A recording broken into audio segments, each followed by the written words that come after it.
wanted to study agriculture when I was a kid. I grew up on a farm. I love farming. I went to University of Kentucky to go to college and study horses. And I was very fortunate that I was better at working than I was at going to school. And so it took me a while to finish my degree. But by 25, I was a business manager for a racehorse farm in Kentucky. And so I got to do a lot of interesting things in that industry. But that's what I was doing when I met my husband. I happened to work with his sister. I ran the business end of the farm. She did all the horse sales, like you see on TV at Keeneland and Fasig-Tipton with the horses that sell for a lot of money. And he had just come home from Korea to take her to lunch for her birthday and ended up taking me to dinner instead. So that's how I met this Army guy. And you know, it was a huge turning point in my life because I loved what I did for a job. I think I had a really nice job, but it was never a calling for me. And the thing I learned about my husband is that, in the military, is that it was a calling for him to serve his country. And so it was a really big step for me to leave my whole career, marry him, and really choose that. I chose to support his career in the military. And so that went very well. The first year of our marriage, the Iraq War had just started, had just kicked off. And in 2005, he was in Mosul fighting when his Humvee hit a roadside bomb. And so from that explosion, and I know a lot of y'all may be able to identify with this, he was 6 weeks in the hospital and about 26 surgeries to start to recover. And then frankly, after that, years of chronic pain and a lot of the things that go along with it. And so that was a huge impact in our life. As a spouse, it was a terrifying time for me because we pretty much knew his Army career was going to be over. We knew he was going to have to medically discharge, right? But we didn't know if he was going to ever work again. And they sent him to D.C. to start to get off the line. They put him in a staff position up at Fort Myer with the Old Guard because he was an infantry guy. And that was where he was medically transitioning out of. And so as a kid from Kentucky, this was the biggest place I'd ever lived in my life. And so I don't know if any of you are from a smaller town and can identify with coming into this area.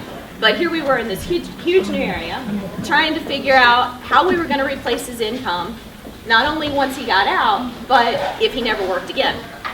And that was what led us to a business, quite frankly. I was just trying to figure it out. I started sending my resume out to different companies. I wasn't really sure what I was going to do in DC with, 4 years of basically part-time jobs that I had done, while he was serving.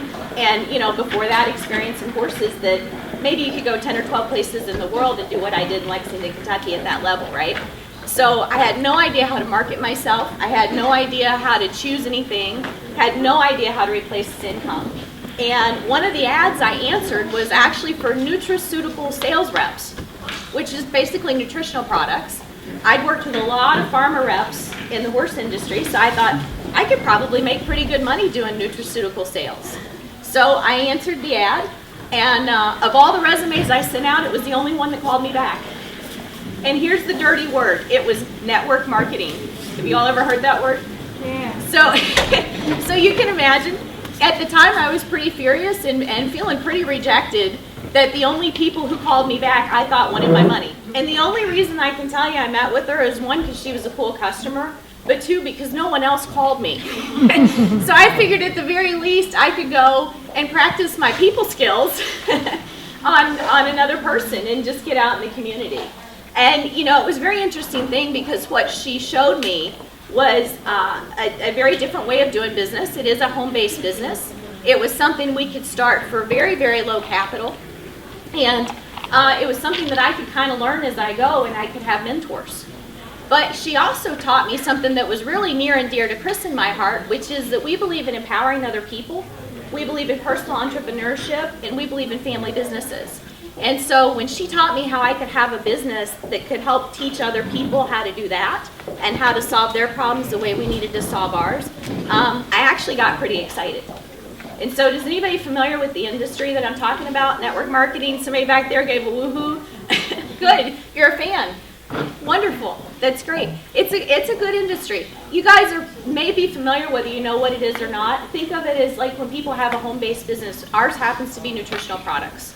But you've probably seen them with a lot of different things. About 50% of households now have some kind of a home-based business like that.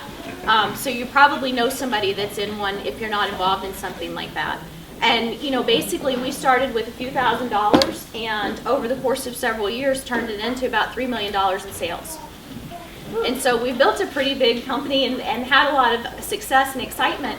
But the biggest thing that I can tell you about starting a business that it gave us was we really had to stretch beyond the limits we put on ourselves as to what we thought was possible. And we really had to have a huge amount of personal growth to become the people we needed to become to help other people. And I think that's why service people, why military folks and their families do so great with personal entrepreneurship and individual business ownership, is because y'all kind of already know how to tune into your belief system and your why. You've got a strong value system and a lot of courage. It takes a lot of courage. Because believe me, we chose an industry that a lot of people don't like. A lot of people were very down on that kind of a business. It's now they're classing it up. It's not network marketing anymore. Now the modern term is relationship marketing. So it's a very interesting thing. But we've had a lot of success, and the growth that we had was just enormous. The other big thing I really attribute our success to is we sought out a lot of great mentors. And we did a lot of networking in this community, in the business community, because quite frankly, at the time that we first came to the area, I had a very hard time plugging in and finding a centralized community of spouses like we'd had on other posts, because everybody's so spread out. So even if I met somebody on post that I really made friends with, maybe I lived in Springfield and they lived in Rockville. You couldn't really get together. And so the business community and networking within the business community through chamber events, through BNI, that all became a huge community that supported me and lifted me up. And it's where I found a lot of my mentors in business that helped us grow our business. It's whenever I go into a big networking event, like a chamber event or a mixer or something like that, my goal is always to come away with at least one good contact. And it could be a contact that can support my business in some aspect of something that maybe I need in my business. It could be a contact that could become a customer of mine. It could be a contact that could help take my business around the world that wants to partner with me. Or it could be a contact that I can further relationships down the road. Or it could be a contact that might help someone else in my network. And so every time I go to a networking event now, instead of having to sort of have that moment when you walk in a room full of people and you don't know where to start, I just keep meeting people until I find somebody that's the right connection for me. And if I can come away with one good contact out of every networking event I attend or everything that I'm a part of, then that's a huge win for me. And that really helps you start to narrow your focus in your business. If you realize that who you're really looking for is people that have similar values and that are like-minded. And that's what we always look for in our business. Because those are going to be our customers that are what you call evangelist customers. Those are the ones that won't stop talking about your product. You've probably got a few of those now. You know exactly what I mean. Those are just going to be the best people that really help you grow your business and help give you feedback too.